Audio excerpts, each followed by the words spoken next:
is October the 19th. I think it's the 19th. It's Saturday, and we're gonna do the big gourd harvest.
We did our first big gourd harvest this weekend, October 19th, 18th and 19th, Friday and Saturday.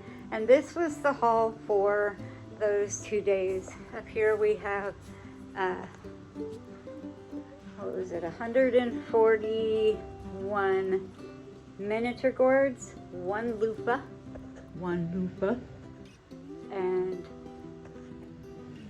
100 bells or pears, 15 of these long Calabash gourds, long, and some of them are bent, a couple of them are straight, and 782 Birdhouse gourds from our own seeds, and 7 surprise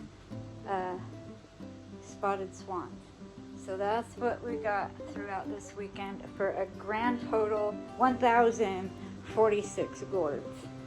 Yeah.